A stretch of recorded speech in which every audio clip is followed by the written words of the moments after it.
tout temps avec Rose la Fleur merci beaucoup. Voilà. Donc mu nekk rubrique bu bees boo xamante ni dinañ ñëw di waxtaanee li nga xamante ni mooy petite enfance di waxtaanee suñu xale yi. ci suñu bébé yi. voilà ci fànn bu nekk nag. ci fànn bu nekk dinañ ci ñëw. en tout cas dinañ tamit gën a bàyyi xel li nga xamante ni mooy actualité bi bu tombeex loo xamante ni actualité la ñu andi ko. su amul aussi ñu def ay recherche xool loo xamante ni dina leen amal njëriñ bu ko defee ñu daal di leen koy andil.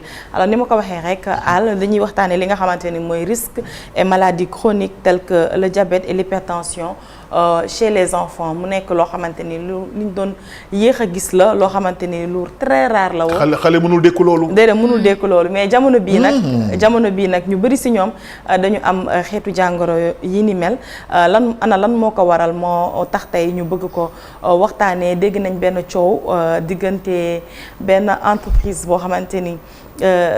am nañ ay représentants un peu partout dans le monde. C'est une multinationale. Voilà, c'est une multinationale donc. muy chocolat rek lay lekk. voilà muy. Takku door. muy Nestlé donc ñu am benn enquête boo xamante ni dañ ko fa amaloon ñi ko amal nag di waa AI ak waa IPFAN. sur la santé nutritionnelle. man déjà li ma gën a naqare rek mooy encore ni que ñun en Afrique yenn jafe-jafe yi tout le temps.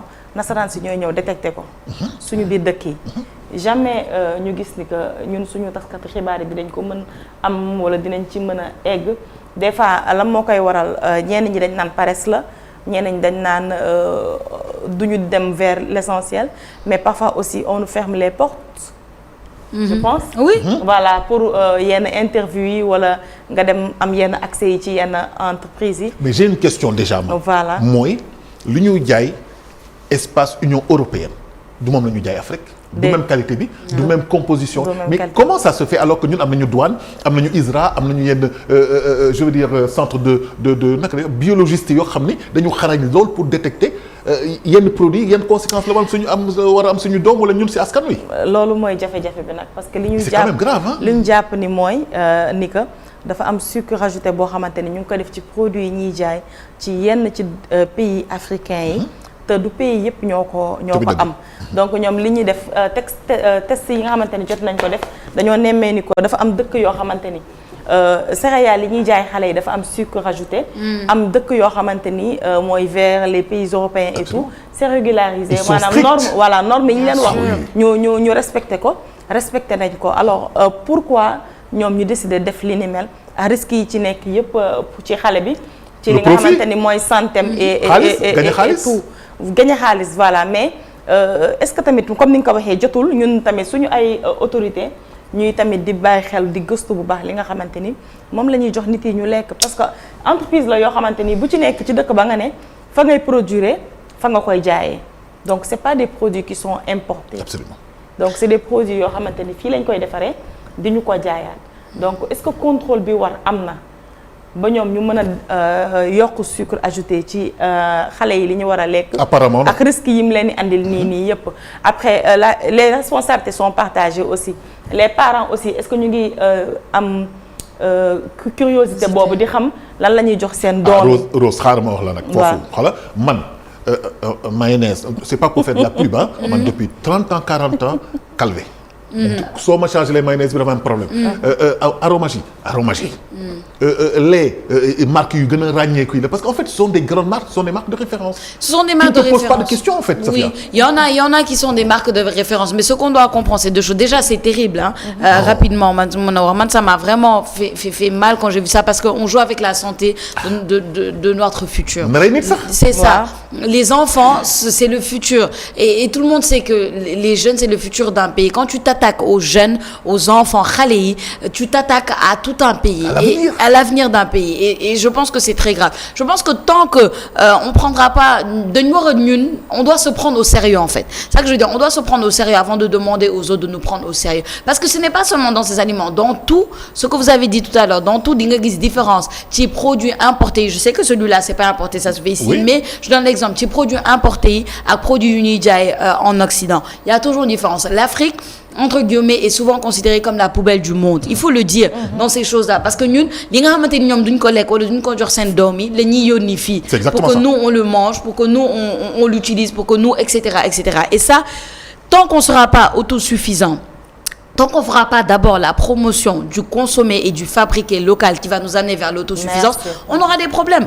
On aura des problèmes parce que quand tu ouvres la porte à tout, tu ouvres la porte à tout justement. Absolument. Et je pense que le problème c'est là-bas. Ensuite, il faut que c'est vrai que dans nos têtes, on a cette marque-là de Fenech Loubar, mais quand tu vois une différence entre marque bi Nestlé Sénégal et Nestlé bu nekk ailleurs, c'est un manque de sérieux. C'est que vraiment ça revient à on est la poubelle du monde et ça et ça, nous, on a une responsabilité en tant que population parce que vraiment, il faut se déprogrammer et comprendre que des fois, il faut donner une chance au consommé local. Nos autorités aussi amènent ces responsabilités pour ne pas laisser tout et n'importe quoi passer, avoir des régulations et un suivi. li mu wax lu am solo la mooy ni que ñun dañu am ay céréales yoo xamante ni am nañ ko ci suñu biir dëkk yi donc bu ñu jàppale woon jigéen ñi ci transformation bi dinañ mën di defar ay produits yoo xamante ni dina am qualité et puis dina baax ci wérgu yaramu xale bi. lu ci mel ni dugub mboq ak yi ni mel. parce que le blé du loo xamante ni ñun ñoo koy cultiver dañ koy importer. après les transformations bi la ñuy defee au niveau du pays parce que entreprise bi am na fii nii ay locaux et tout ça mais man li ma gën a choqué mooy depuis scandale bi am on en parle un peu partout dans le monde parce que ça choque tout le monde. Il y a même pas un communiqué officiel. Voilà amagul ba pare le ministère de la santé ba tey dégguñu ñu autosaisir wala ñu def benn démarche par rapport à ça.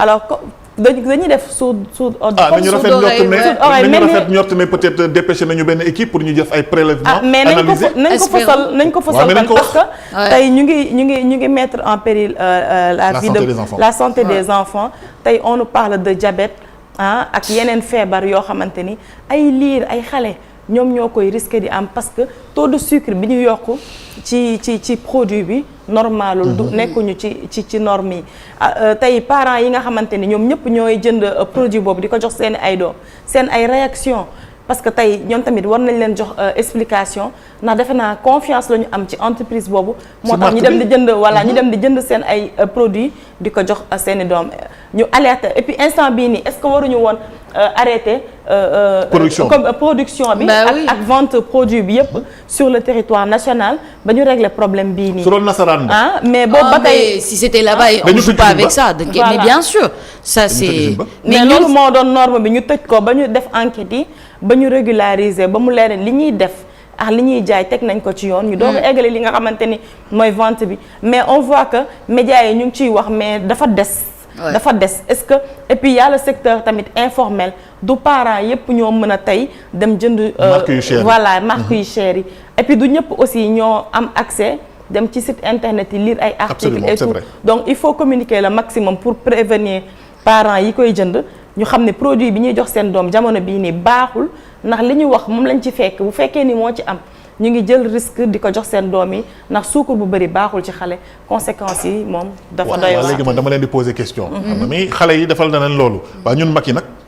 boobu beneen affaire. parce que fii diabète mais ñi am diabète dafa bëri léegi mais bien sûr mais parce qu'on n'a pas d'hygiène écoute le problème est tellement complexe on peut le prendre pour man ci tellement de différents angles déjà ñun amuñu on a des habitudes alimentaires il faut le dire xam nga Kodou day ñëw fii Kodou elle te parle des habitudes alimentaires du Sénégalais mais da ngay tiit. Elle nous fait peur tous les jours. Elle nous fait peur mais elle a raison parce que soo xoolee ba ci biir habitude alimentaire yi ñu yor moo ñu indi ay feebar parce que boo defulee yow boo toogee sa ceeb tey boo si defulee 7 cubes dañuy naan neexul mais c'est terrible on se tue à petit feu et c'est ça après dañuy naan waa mag de ak feebar ñoo ànd mag moom soo demee ba mag di nga am tension di nga am diabète mais non c'est faux c'est parce que toute ta vie tu as mangé des choses que tu devais pas manger il y a des personnes âgées qui se portent très bien mais c'est parce que dañoo teel am hygiène de vie ak hygiène alimentaire et c'est ça qui nous manque d'un côté et privilégier les épices naturelles c'est ça privilégier les épices naturelles on a tellement de choses nga xamante ni ils peuvent être des substituts on a tellement de choses à changer le lait suñu diwlin bi nañ ko wàññi rose je sais pas il y a tellement de petites choses. Et puis sur les réseaux sociaux on voit maintenant des femmes yoo xamante ni aussi dañuy def ay vidéos duñu di jàppale pour wan ñu des fois comment manger sain. Même pour les enfants yenn produits ngay mën utiliser. y en a de plus en plus jox leen li ñuy soxla te doo dem di jënd yenn produits wala dem ci yenn marques yi pour jox xale bi li nga xamante ni moom lay soxla information boo bëgg mi ngi si. à 6 mois voilà. donc li ci gën a graaw mooy ni que on nous dit que le volume volume le plus élevé de sucre ajouté à un produit, soit 7,3 grammes par portion, a été détecté aux Philippines, suivi de 6,8 grammes au Nigeria et de 5,9 grammes boo xamante ni Sénégal lañ ko fekk. donc on est troisième quoi. donc on est troisième. voilà Terrible. ci ñi nga xamante ni ñoo ëppale taux de sucre bi nga xamante ni moom la ñu ajouté ci produit yi nga xamante ni moom la ñuy jox xale yi loolu laa bëggoon alerter tey. jus dafa am suukar mburu bi dañ naan céréale la mais dañ siy yokk levure ak bien farine sûr. boo xam ni finalement da ngay le pain naturel bi nga xam ni 100% bio tu l'achètes à 3000 4000 mais est-ce que tu sais que C'est pas pain possible. weexul est-ce que vous savez que mburu weexul Musul dañ weex. koy weexal musul weex Musul weex. dañ koy weexal ñu koy weexale nag noonu c'est du glucose C'est de la triche. c'est de la triche donc déjà mburu bu weex bu ñuy jënd déjà ça c'est pas bon pour nous déjà bon en tout cas il y a du travail Il y a du bugguma travail. sama mbokk séeréer Babacar man mais moo dama tax yow gis nga moo tax nga weex tàll. Merci Rose. Nous Merci. parlions effectivement d'un sujet très très sérieux. Ouais. Mooy vraiment les risques et maladies chroniques telles que le diabète, l'hypertension pour les enfants. Cette grande marque là peut-être war na xoolaat un peu voilà nu muy doxalee. Parce que risquer la vie des enfants, c'est des dommages et intérêts. C'est le risque effectivement d'être fermé si jamais c'est avéré. Et surtout le boycott des produits. ouais. Voilà, Ouais. parce que ñun tamit suñu santé moom suñu wér-gu-yaram moom jaral nañu. Voilà blacklisté kenn. il faut. Merci Rose Lafleur. Merci à vous. À demain inchallah pour la météo, la bourse. D'accord. Voilà.